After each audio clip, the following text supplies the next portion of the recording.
Bienvenue au programme vidéo de l'EBVP. Eh bien, bonjour tout le monde. Christ est ressuscité. Tout le monde, on le redit. Christ est ressuscité. Amen. Je sais que c'est quelque chose qu'on ne me dit pas beaucoup, pas tout le temps en France. Et du coup, j'aime bien cette proclamation parce qu'aujourd'hui, c'est quand même une journée spéciale. Tous les dimanches, nous fêtons en vérité la résurrection du Seigneur, mais aujourd'hui, c'est la Pâque et c'est une joie de pouvoir se réunir, de proclamer cette victoire sur la mort et combien elle a changé nos vies. Donc je prie pour que ce culte soit un temps de joie, de proclamation, de louange pour le Seigneur et qu'on reparte d'ici le cœur joyeux et l'esprit allégé. Je vais introduire ce culte par la prière, si vous le voulez bien. Oui Seigneur, tu es notre grand Dieu, tu es le Tout-Puissant, le Roi des rois, le Seigneur des seigneurs. Merci pour cette journée que tu nous accordes, merci pour ton souffle de vie, merci parce que tu prends soin de chacun de nous. Merci aussi Seigneur pour ton Fils que tu as envoyé sur terre pour nous sauver, nous pardonner, nous libérer de nos péchés, de nos angoisses, de nos peurs, de tout ce qu'il y a de mauvais en nous Seigneur. Et je prie pour que ce culte ce matin soit d'une bonne odeur, toi qui es dans ton ciel, dans ton trône, que tu nous regardes d'un regard vraiment bienveillant et joyeux de nous voir réunis tous ensemble. Et je prie pour que chaque chose qui va se passer pendant ce culte soit pour te glorifier, te mettre en avant. Et je prie tout cela dans ton nom, Seigneur Jésus-Christ. Amen. Alors, bienvenue à tout le monde. Je ne sais pas s'il y a des visiteurs physiques, en physique. Soyez la bienvenue et je salue ceux qui sont aussi sur YouTube si le lien fonctionne. Et je salue mes parents particulièrement s'ils regardent. Je les salue tendrement. Et nous allons donc commencer par un premier cantique. Avant tout, Marc 10, 45. Marc 10, 45 nous dit « Car le Fils de l'homme est venu, non pour être servi, mais pour servir et donner sa vie comme la rançon de plusieurs. » Nous allons chanter « Quel sauveur merveilleux je possède ».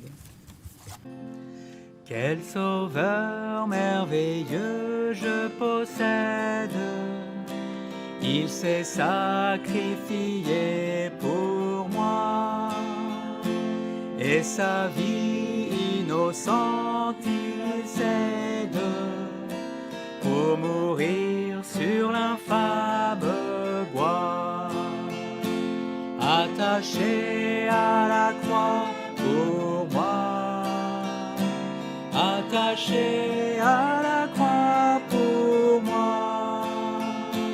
Il a pris mon péché, il m'a délivré, attaché à la croix pour moi. Il renonce un moment à son trône pour le plan rédempteur de Dieu, déposant pour moi sa couronne, un tel prix pour me rendre heureux, attaché à la croix pour moi, attaché à la croix pour moi. Il a pris mon péché, il m'a délivré, attaché à la croix pour moi. Méprisé, rejeté par les hommes, pour mes iniquités brisées, il me dit, vois combien je t'aime, et il meurt pour me racheter, attaché à la croix pour moi, attaché à la croix pour moi. Il a pris mon péché, il m'a délivré, attaché à la croix pour moi. le salut accompli sur la terre. Mon Sauveur remonta au ciel, mais bientôt il va reparaître. Mon bonheur sera éternel, attaché à la croix pour moi, attaché à la croix pour moi. Il a pris mon péché, il m'a délivré, attaché à la croix pour moi.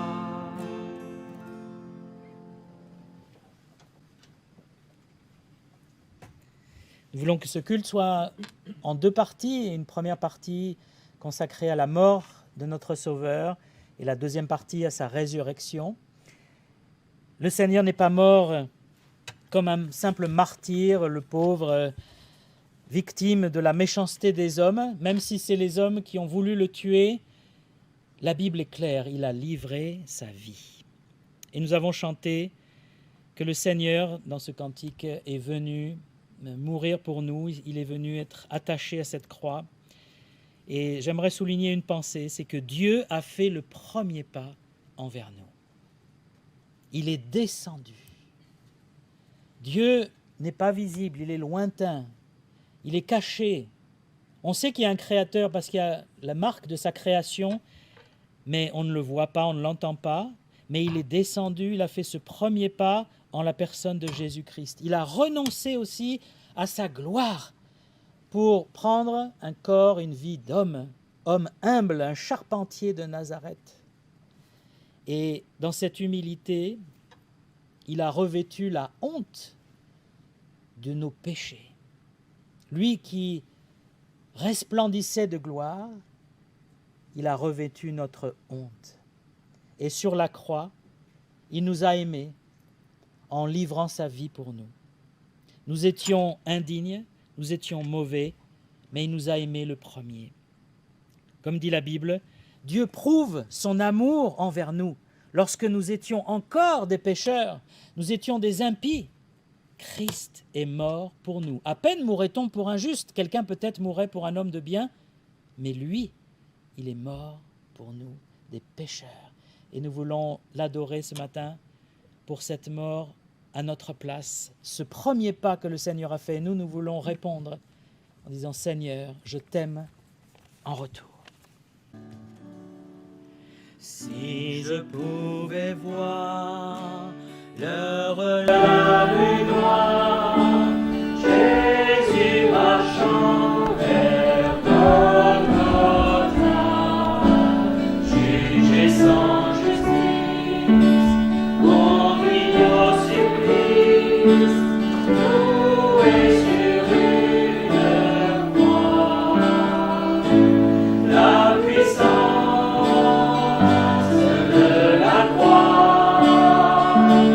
Jésus-Christ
La grâce, c'est lorsqu'une autorité supérieure décide de pardonner un coupable qui méritait la mort. S'il n'y avait que la justice de Dieu, nous serions tous perdus.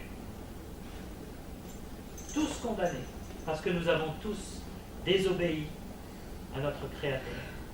Mais il y a la grâce de Dieu aussi. La grâce qui rencontre la justice. Lorsque Jésus a été crucifié, la grâce a rencontré la justice. Dieu a été juste en punissant nos péchés sur Jésus-Christ crucifié. Mais Dieu a été gracieux en pardonnant ceux qui croient à Jésus-Christ crucifié pour eux. La justice et la grâce. Et nous sommes au bénéfice de cette grâce. Sans la grâce de Dieu, nous serions perdus, condamnés, mais par sa grâce, nous sommes sauvés et nous voulons adorer encore une fois le Seigneur, nous réjouir de cette grâce. Jésus, portant sa croix, arriva au lieu du crâne qui se nomme en hébreu Golgotha. C'est là qu'il fut crucifié et 2 autres avec lui, un de chaque côté et Jésus au milieu. Pilate fit une inscription qu'il plaça sur la croix et qui était ainsi conçue. Jésus de Nazareth, roi des Juifs. Beaucoup de Juifs lurent cette inscription parce que le lieu où Jésus fut crucifié était près de la ville.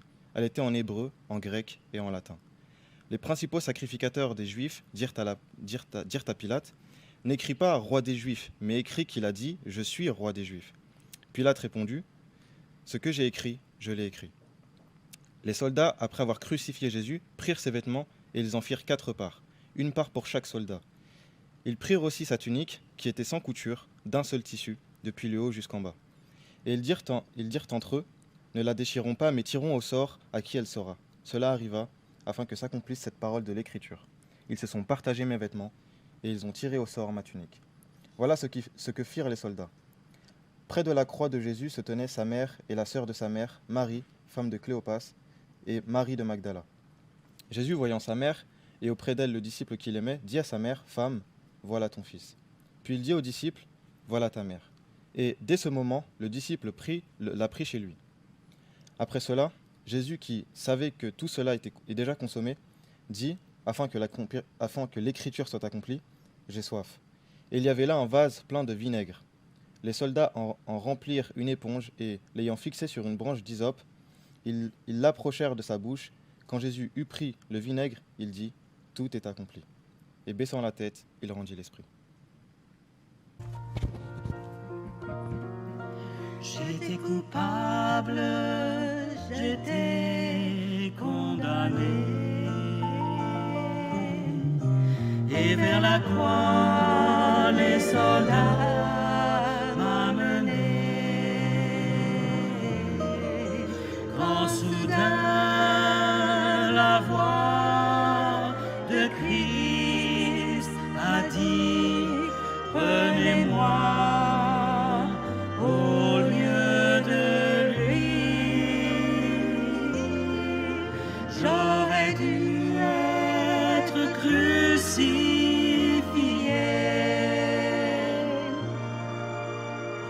Purger la peine de mes péchés. J'aurais dû mourir sur la croix ce jour-là, mais Jésus a tout payé pour moi. La couronne d'épines sur son front, tout le mépris, la colère, l'abandon, tous les clous qui l'ont percé, il a tout pris car il m'a aimé. J'aurais dû être crucifié,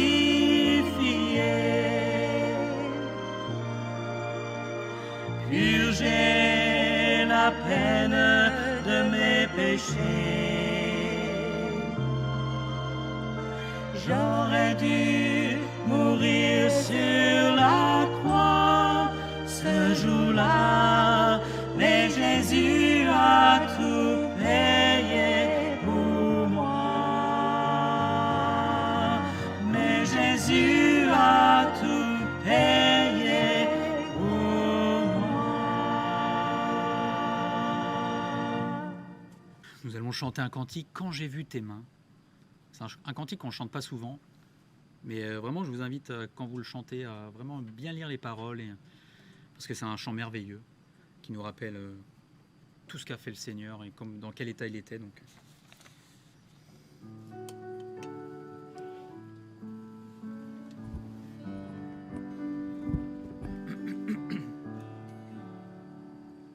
Quand j'ai vu tes mains guérir tant de malades,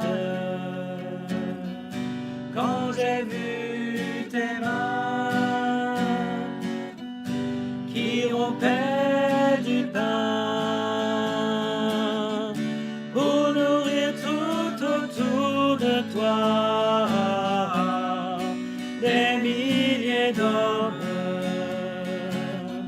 Seigneur, en retour, reçois mon amour. Seigneur, en retour, reçois mon amour.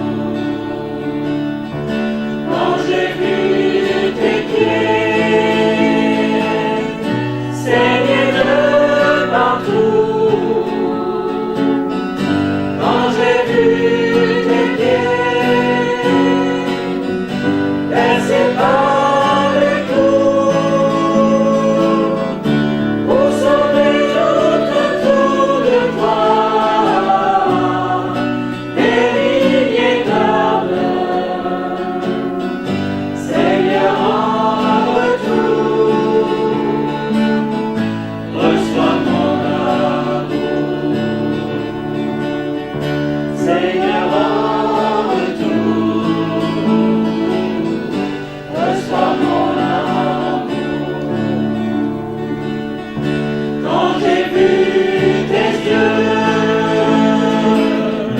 pleins de pleurs et larmes, quand j'ai vu tes yeux au regard d'amour, pardonner tout autour de toi des milliers d'hommes, Seigneur, en retour, reçois mon amour. Seigneur, en retour, reçois mon amour. Et quand j'ai vu ton corps tout meurtri de coups, quand j'ai vu ton corps vivant avec nous, ressuscité pour toujours, des milliers d'hommes, Seigneur, en retour, reçois mon amour. Seigneur, en retour, reçois mon amour.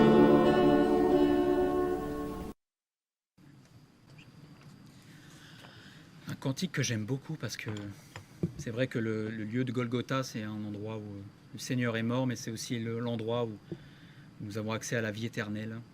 Ce sont des choses incroyables que, pour ma part, étant pas croyant depuis ma tendre enfance, je suis venu tard à la foi, mais c'est une porte que nous ouvre le Seigneur. Même si on ne comprend pas tout dès le début, le Seigneur nous invite à lui faire confiance, à venir à lui, à l'écouter et à prendre considération, à se dire bah, je vais écouter un peu plus ce qu'il dit, pas écouter nos préjugés. Voilà. Donc, lieu du crâne, Golgotha.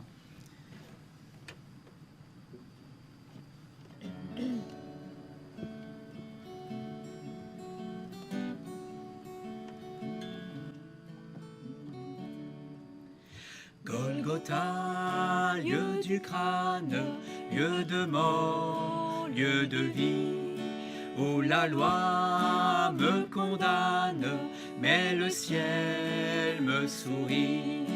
Golgotha, lieu du crâne, où tout est accompli, rien d'humain, de profane, Jésus seul paie le prix.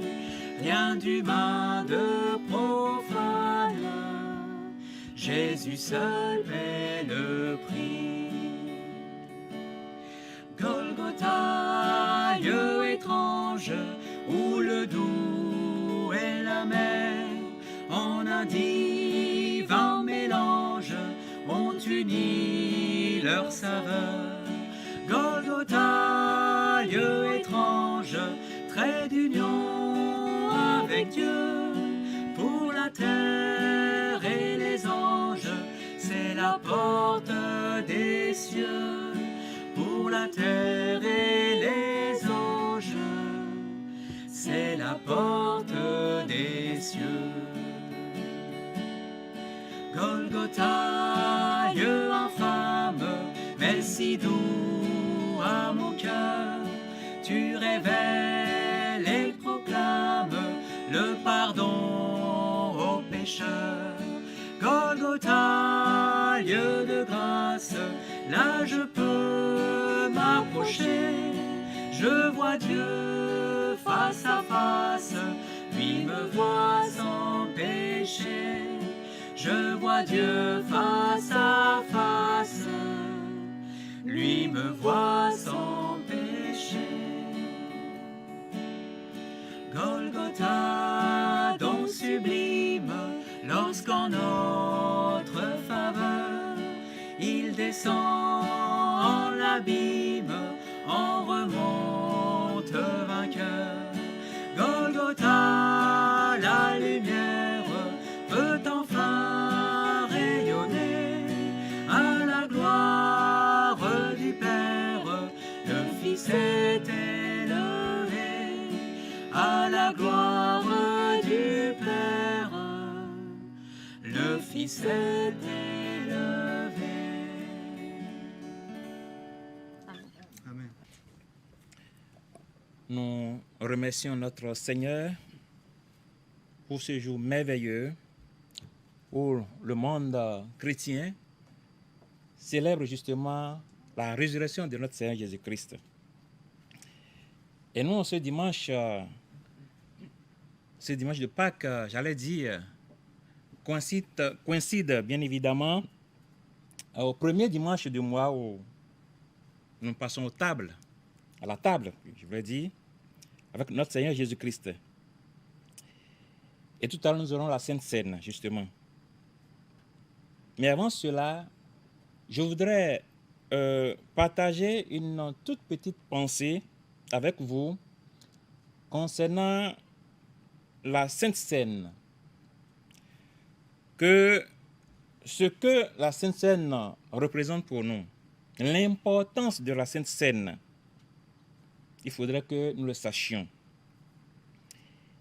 Alors, nous lisons 1 Corinthiens chapitre 11, le verset 23 à 24, où l'apôtre Paul écrit ceci. Il dit, « Car j'ai reçu du Seigneur ce que je vous ai enseigné. C'est que le Seigneur Jésus, dans la nuit où il fut livré, prit du pain, et après avoir rendu grâce, le rompit et dit, « Ceci est mon corps, qui est rompu pour vous. Faites ceci en mémoire de moi. »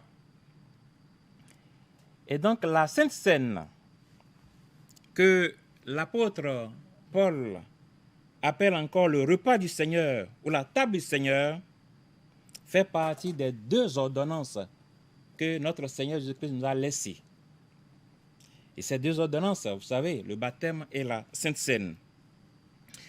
Et l'apôtre Paul dit que la Sainte Seine, c'est la communion du corps. Non, la communion au corps et au sang de Christ. La communion au corps et au sang de Christ. Et la Sainte Seine a été instituée par le Seigneur Jésus-Christ quelques instants avant qu'il ne soit livré aux souffrances de la mort. Et donc, en instituant cette Sainte Seine, le Seigneur a donné un autre sens, un sens nouveau au repas de la Pâque juive qui célébrait justement la sortie du peuple juif de l'Égypte. Ainsi donc, la Sainte Seine a trois principaux aspects que je voudrais citer ce matin. Le premier aspect, c'est le souvenir du Christ, le souvenir du sacrifice du Christ. Lui-même dit, faites ceci en mémoire de moi. Et la deuxième chose, c'est la proclamation de la mort de Jésus. La troisième chose, c'est le signe d'une nouvelle alliance entre nous et Dieu. Signe d'une nouvelle alliance. Donc, prendre la Sainte Seine, c'est de se souvenir de la mort de Jésus sur la croix. C'est de nous rappeler que c'est uniquement par son sacrifice que nous sommes sauvés. C'est de nous permettre surtout et surtout de nous examiner pour voir si nous sommes encore dans la foi. L'apôtre Paul a si bien dit, examinez-vous vous-même pour savoir si vous êtes dans la foi. Éprouvez-vous vous-même. Éprouvez-vous vous-même. Lorsque nous participons à la Sainte Seine, nous devons en discerner la signification de la Sainte Seine. Nous ne devons pas la prendre indignement.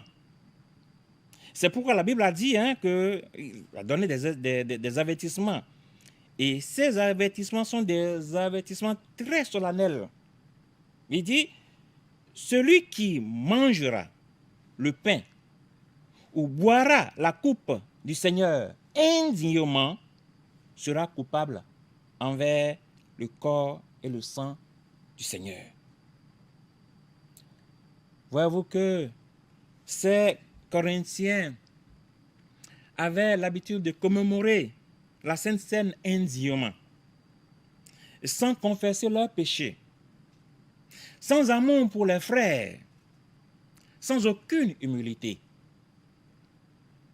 Et donc, en agissant de cette manière, nous nous rendons coupables envers le corps et le sang du Seigneur. C'est comme si nous crucifixions Christ. Nous crucifixions à nouveau le Christ.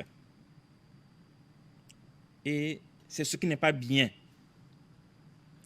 Pour nous chrétiens, la Sainte Seine, c'est un témoignage. Et en y participant, nous témoignons du corps de Jésus-Christ qui a été rompu pour nous. C'est le corps de Christ qui a été rompu pour nous. Et nous témoignons qu'il a versé son sang pour nous. Donc nous devons le faire cela en mémoire de notre Seigneur Jésus-Christ. Donc en ce qui concerne Dieu, c'est ce que Dieu veut de nous, c'est notre unité, l'unité des chrétiens, la communion entre nous-mêmes et la communion avec Christ. C'est ce qui est très important pour Dieu. Bien-aimés frères et sœurs en Christ, si nous célébrons régulièrement la Sainte Seine, le repas du Seigneur, c'est pour nous garder en mémoire ce que Christ a fait pour nous. C'est pour nous garder en mémoire qu'il reviendra nous chercher. Alors, nous allons prendre la Sainte Seine. Et avant de prendre la Sainte Seine, comme la parole de Dieu nous a dit tout à l'heure, de nous examiner nous-mêmes, nous allons prendre quelques secondes pour nous examiner. Nous allons prendre quelques secondes pour nous éprouver nous-mêmes, pour voir si nous sommes dans la foi. Ce n'est pas moi qui le dis, mais c'est la Bible qui le dit, de nous examiner. Donc, quelques secondes, prier, confesser nos péchés, remercions le Seigneur pour ce qu'il fait pour nous, ce qu'il a toujours fait pour nous. Quelques instants de prière, de confession.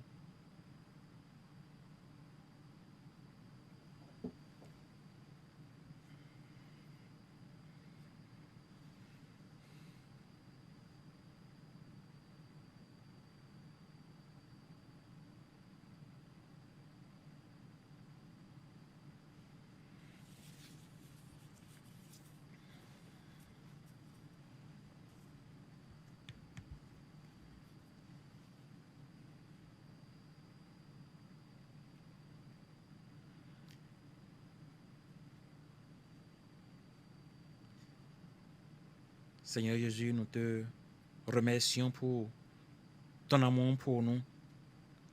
Nous te rendons grâce pour l'œuvre que tu as accomplie à la croix pour nous.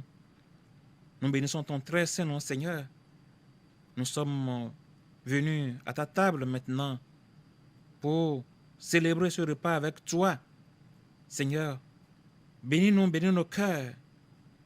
Oui, Seigneur, nous nous souvenons de toi parce que tu es un grand Dieu. Un Dieu merveilleux qui a donné ta vie pour nous, qui est descendu jusqu'à nous, comme Emmanuel vient de le dire tout à l'heure. Il est descendu vers nous et nous te remercions pour cela. Merci pour ton amour au nom de Jésus. Amen. Je vais donc inviter les deux diacres, le frère René et Philippe, à venir ici.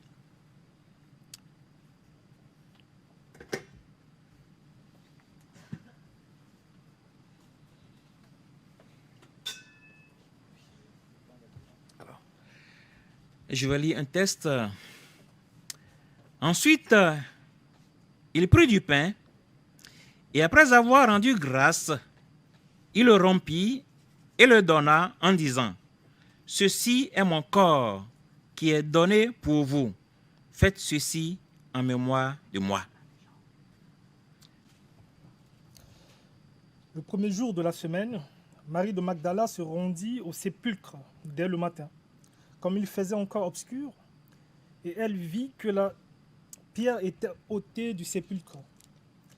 Elle courut vers Simon, Pierre et vers l'autre disciple que Jésus aimait, et leur dit, « Ils ont enlevé du sépulcre le Seigneur, et nous ne savons où ils l'ont mis. » Pierre et l'autre disciple sortirent et allèrent au sépulcre. Ils couraient tous deux ensemble. Mais l'autre disciple courut plus vite que Pierre, et il arriva le premier au sépulcre. S'étant baissé, il vit les bandes qui étaient à terre. Cependant, il n'entra pas. Simon-Pierre, qui le suivait, entra dans le sépulcre. Il vit les bandes qui étaient à terre, et le linge qu'on avait mis sur la tête de Jésus, non pas avec les bandes, mais plié dans un lieu à part.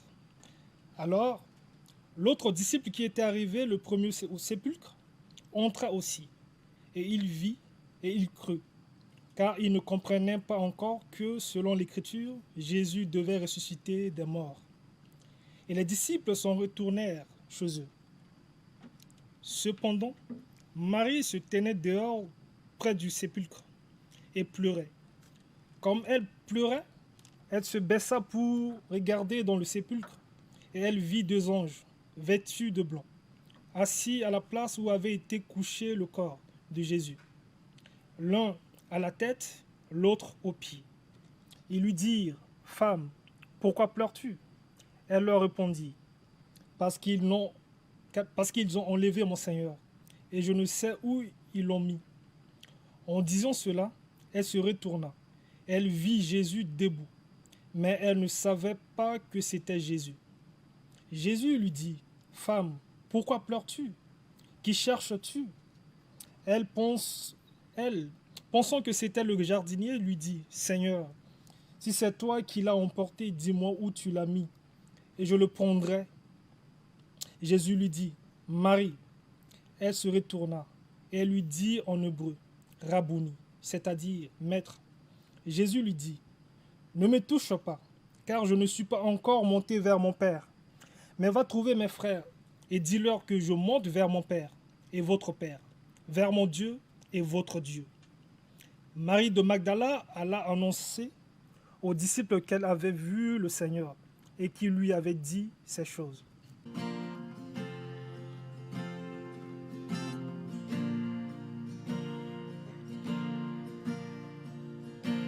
Et quand je songe à la femme croix, où Jésus fut meurtri pour moi, je vois ses mains, ses pieds percés, mon sauveur au bois attaché. Son corps lié, de larmes trempées, dans le tombeau fut déposé, l'entrée scellée d'une lourde pierre, le Messie seul est délaissé.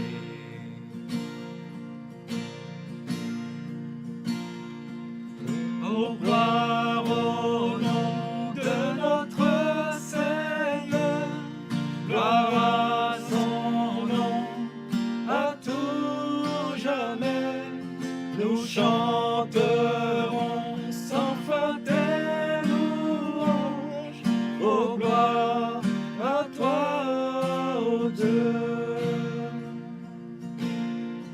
Mais au matin du troisième jour, le Fils de Dieu est ressuscité. La mort n'est plus, elle est vaincue. Les anges acclament Christ notre roi.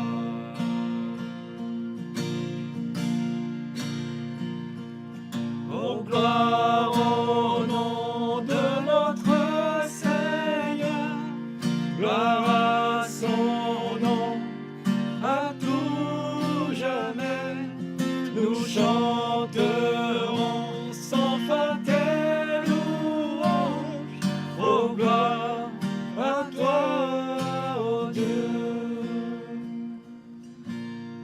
Il reviendra de blanc vêtu, percer la nuit, notre Jésus, et je serai parmi les saints, captivé par sa gloire sans fin.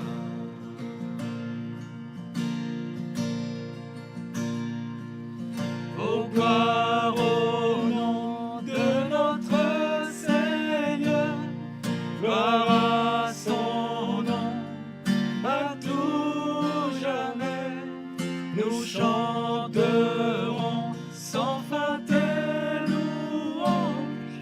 Ô gloire à toi, ô Dieu. Ô gloire à toi, ô Dieu.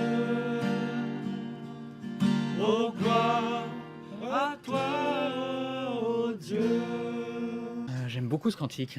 On voulait vous le partager parce que on trouvait que c'était toute l'histoire, hein, la mort du Seigneur, la résurrection, et on oublie aussi le fait où il reviendra nous chercher. On attend ce jour. Il ne faut pas faut pas perdre cet espoir et cette espérance merveilleuse. Nous allons continuer à chanter, à louer le Seigneur avec un cantique plus connu, Jésus-Christ est Seigneur. Mais nous allons faire quand même la strophe. Parce que généralement, on s'arrête au refrain. Enfin, on fait que le refrain. Mais nous allons tout chanter cette fois.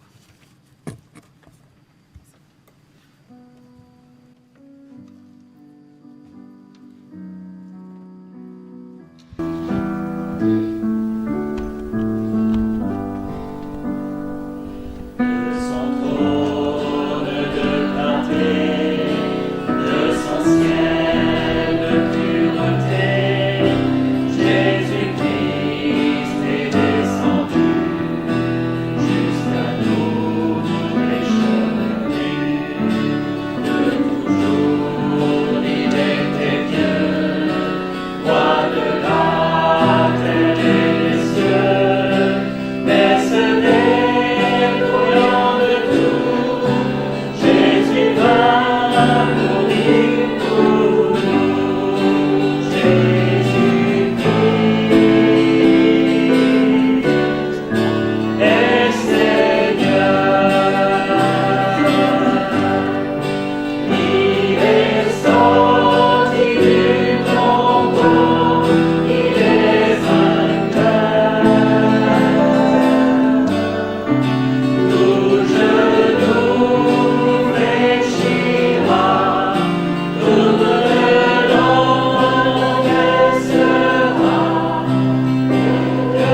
Bonjour les enfants.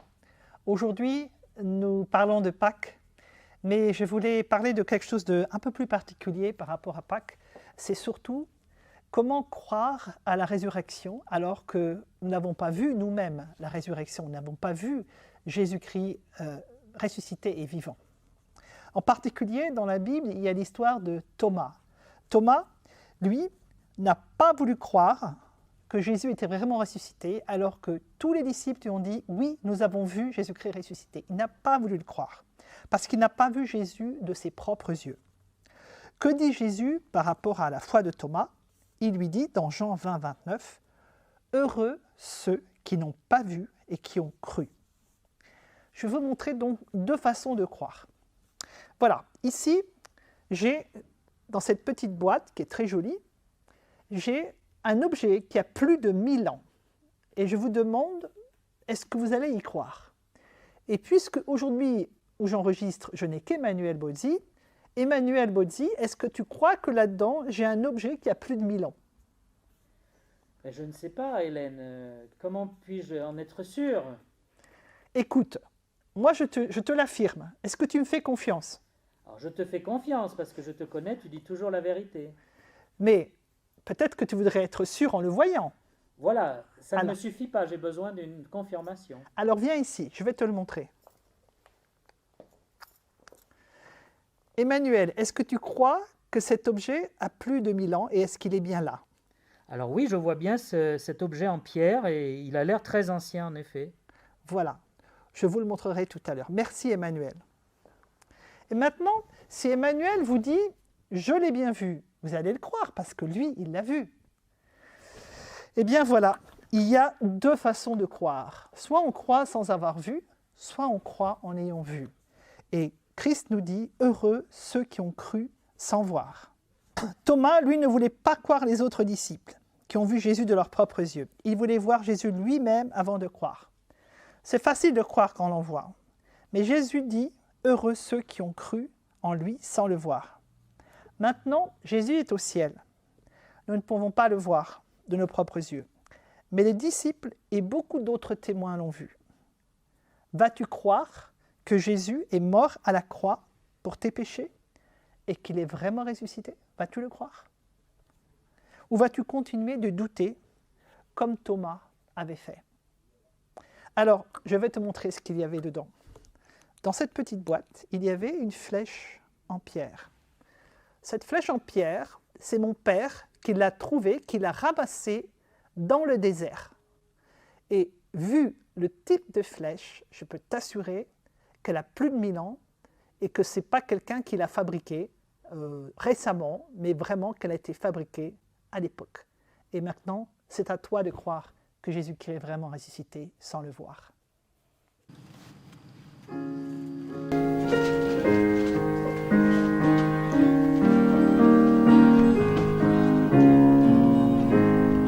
Dieu envoya son Fils unique pour nous sauver, nous pardonner. Il s'est offert en sacrifice et triomphant du jugement. Il est vivant. Jésus-Christ vit, je chante sa gloire et par sa vie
aux Philippiens chapitre 2, versets 3 à 11.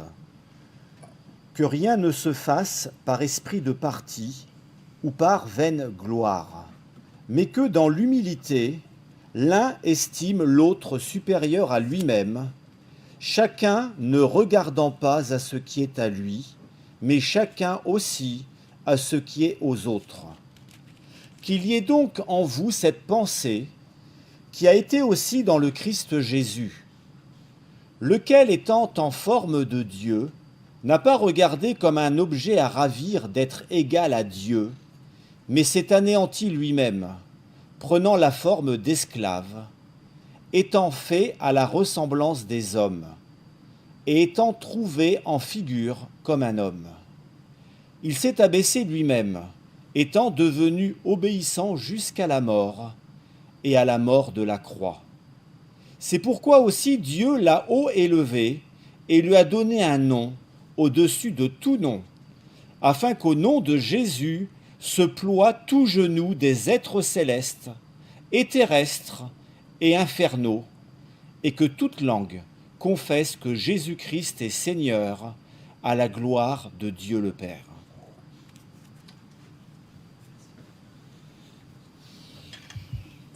Merci. Alors je ne vais pas faire un message comme d'habitude parce que d'abord, il y a eu plusieurs messages avant. Les cantiques ont prêché. Le repas du Seigneur, on a dit, on proclame la mort du Seigneur à travers le repas du Seigneur. Et donc j'aimerais nous laisser une pensée ce matin et j'aimerais prendre un passage dans 2 Corinthiens, donc deuxième lettre de Paul aux Corinthiens, chapitre 4, versets 13 et 14. 2 Corinthiens, chapitre 4, versets 13 et 14. Et comme nous avons le même esprit de foi qui est exprimé dans cette parole de l'Écriture, j'ai cru, c'est pourquoi j'ai parlé. Nous aussi, nous croyons, et c'est pour cela que nous parlons. Sachant que celui qui a ressuscité le Seigneur Jésus nous ressuscitera aussi avec Jésus et nous fera paraître avec vous en sa présence. C'est une magnifique promesse ici, c'est que si Jésus-Christ est ressuscité, nous ressusciterons aussi. Nous paraîtrons dans la présence céleste et sainte du Créateur, de notre Dieu. Et c'est une certitude basée sur la résurrection de Jésus-Christ. Mais comment peut-on être sûr que Jésus-Christ est ressuscité ? C'était la petite pensée d'Hélène pour les enfants. On peut croire effectivement en étant témoin direct, mais il y a énormément de choses qu'on croit sans avoir jamais été témoin direct. Et heureusement, on a des témoins directs qui nous ont écrit, qui ont témoigné justement. Et c'est pour ça qu'il y a les évangiles et la parole de Dieu. Paul lui-même a vu Christ dans sa gloire, puisque c'est ça qui l'a fait tomber de cheval et qui l'a amené à croire en Jésus-Christ comme son Messie. Mais il y a quand même des éléments extraordinaires qui montrent que la vraie explication de tout cela, c'est que Jésus-Christ est vraiment ressuscité. Un premier élément, c'est qu'aucun disciple n'attendait la résurrection. Lorsque Jésus est ressuscité, lorsqu'on a commencé à en parler, les femmes notamment, qui l'ont vu, les hommes ne les ont pas crus. Ils disent « Ah oui, ça c'est une histoire de femmes, elles sont un peu hystériques, elles ont dû avoir des visions, des hallucinations, tout ça, ça n'existe pas. On ne ressuscite pas, on est d'accord ? Vous connaissez des gens ressuscités ? On ne ressuscite pas. Comme a écrit quelqu'un, si on ressuscitait, ça serait, quelqu'un serait revenu de la mort. Et qu'est-ce que nous répondons ? Oui, quelqu'un est revenu de la mort. C'est Jésus de Nazareth. Et il est là pour en témoigner. Et ceux qui l'ont vu ressusciter étaient là pour en témoigner. Donc personne ne croyait à la résurrection. Ils étaient tous désespérés, déçus, je dirais même. Souvenez-vous, les deux pèlerins d'Emmaüs, comme on les appelle, ce couple qui marchait sur la route d'Emmaüs, et ils croisent un homme qui les accompagne sur le chemin. Il dit « Alors, vous avez l'air triste ?» Mais oui, c'est qu'on croyait que Jésus de Nazareth était le Messie, et puis voilà, il a été arrêté, il a été mort et il est condamné, c'est fini. Tout est terminé. Ils étaient déçus, désillusionnés, désespérés. Et puis, des petits témoignages qui commencent à arriver par les femmes qui sont venues au tombeau le dimanche matin. Des anges leur sont apparus et ont dit « mais il n'est plus là, il est ressuscité ». Et elles n'ont pas posé de questions, elles sont rentrées en courant dans la maison où se cachaient, parce qu'on peut dire qu'ils se cachaient, les hommes, disciples du Seigneur, les apôtres, courageux. Ils ont dit, quelqu'un, on a vu des anges, le tombeau est vide, la pierre est roulée, on ne comprend pas ce qui se passe, mais il est ressuscité. Et alors Pierre et Jean ont couru jusqu'au tombeau. Et là, ils sont rentrés, ils ont vu que tout était vide, et ils ont vu le linge bien plié, les bandes posées, et là, ils ont cru. Parce que pour que le linge soit comme ça, que la pierre soit roulée, les femmes n'avaient pas la force de rouler cette pierre, quelque chose d'extraordinaire s'était passé. Il était sorti à travers les bandelettes, à travers le linceul. Et puis, qu'est-ce qui a changé après? C'est que les apôtres qui étaient tous terrés, ils avaient tous disparu. Plus personne dans les parages. Ils avaient peur de se faire arrêter, d'être crucifiés à la suite. D'un seul coup, ils se sont mis à sortir et à proclamer la résurrection, particulièrement à la grande fête suivante. Après la mort de Christ à Pâques, il y avait une grande fête 50 jours plus tard qui s'appelle la fête de la Pentecôte. Et là, des Juifs du monde entier venaient à Jérusalem. La ville était bourrée de monde. Ils venaient pour le pèlerinage de la Pentecôte. Certains étaient restés depuis Pâques, en fait.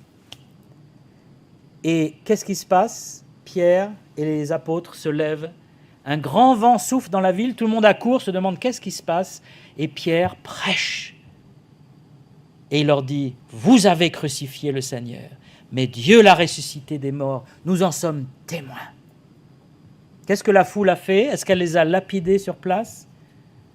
Non, ils se sont repentis. Ils ont dit, frères, que devons-nous faire? Il dit, repentez-vous et soyez baptisés pour le pardon de vos péchés. Et là, des milliers d'hommes ont été baptisés et des femmes, et ils ont commencé la première église, l'église de Jérusalem. Elle a été fondée sur la résurrection. S'il n'y avait pas eu la résurrection, le christianisme se serait arrêté. Comment le sait-on? C'est qu'il y a eu d'autres Juifs qui ont dit « Je suis le Messie » avant Jésus et même après Jésus. Est-ce que vous les connaissez? Vous connaissez leur nom? Est-ce qu'ils ont une religion qui existe toujours? Non, ils ont disparu dans l'oubli. Pourquoi? Parce qu'ils sont morts et enterrés, ils sont restés dans leur tombeau.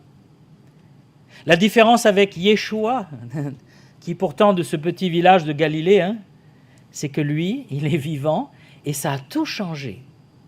Si le christianisme a rempli le monde, ce n'est pas parce qu'il y a une église derrière qui a manipulé les foules. Les premiers chrétiens, ils ne pouvaient rien manipuler, ils étaient persécutés. Pendant au moins 3 siècles, l'Église a été persécutée.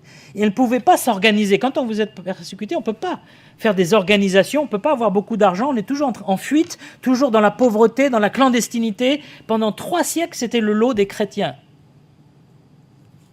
Qu'est-ce que vous voulez qu'ils organisent? Qu'est-ce que vous voulez qu'ils inventent?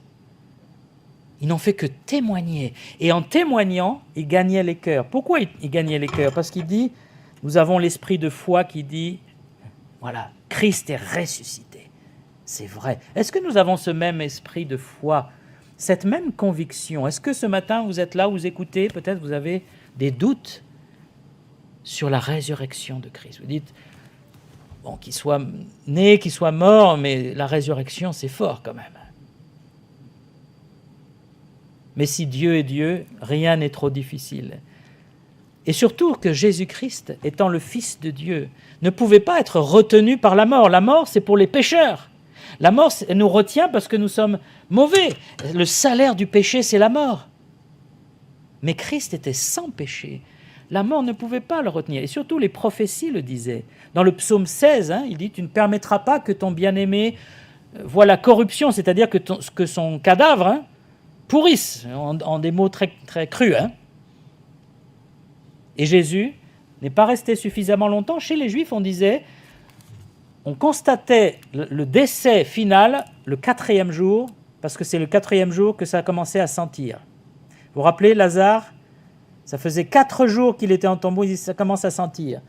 Mais Jésus, lui, il est ressuscité le 3e jour.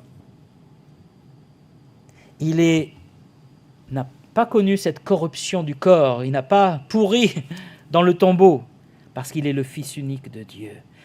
Et puis, il y avait Ésaïe 53, il dit, il a livré sa vie en sacrifice pour le péché, et après avoir livré sa vie, il verra une postérité et prolongera ses jours. Comment vous arrivez à prolonger vos jours après être mort?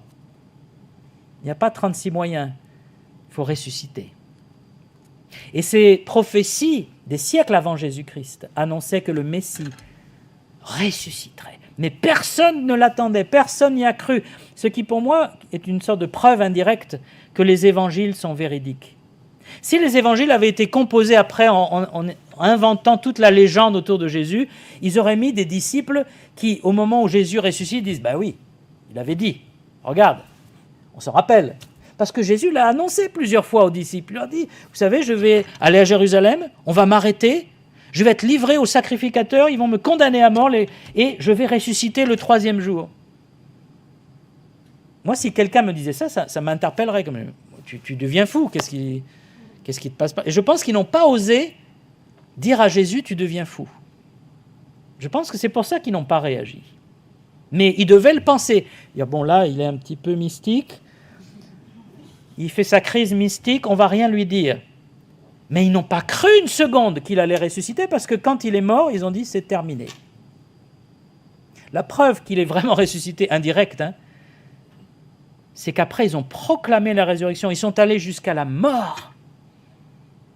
Et nous, est-ce que nous sommes prêts à proclamer la résurrection? Est-ce que nous le croyons? Nous le croyons non pas parce que nous avons vu Jésus, mais parce que des témoins oculaires l'ont vu, nous l'ont dit, nous l'ont transmis. Et aussi parce que nous avons vu les fruits, les effets de la résurrection. Lorsque nous avons cru au Seigneur, sa vie nouvelle est venue en nous et a commencé à changer, à enlever cette mort. Quelle est la mort qui était dans nos cœurs? La mort, de l'incrédulité. Quand vous êtes incrédule, quand vous ne croyez en rien, votre vie est morte. Pourquoi? Parce que vous avez la mort là, qui est suspendue au-dessus de votre tête. Vous attendez le jour de votre mort et vous dites, il faut vite que je profite de la vie parce que je vais mourir, mais ce n'est pas une vie ça.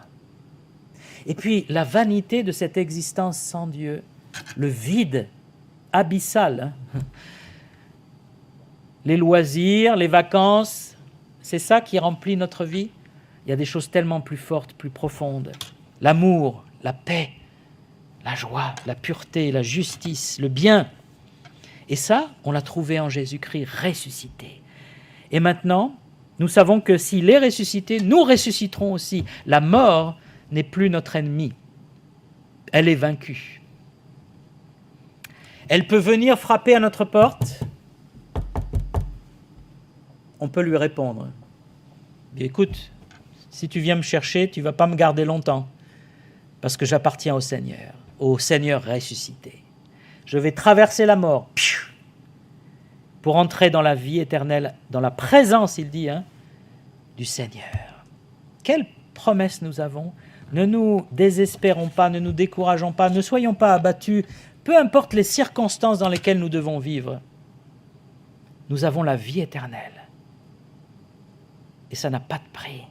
Et c'est la merveilleuse nouvelle de Pâques que nous voulons annoncer autour de nous. N'oubliez pas d'annoncer par Facebook, par SMS, par tout ce que vous voulez, Instagram et j'en passe, des signals et des autres. Jésus est vraiment ressuscité. Je le crois et je le sais.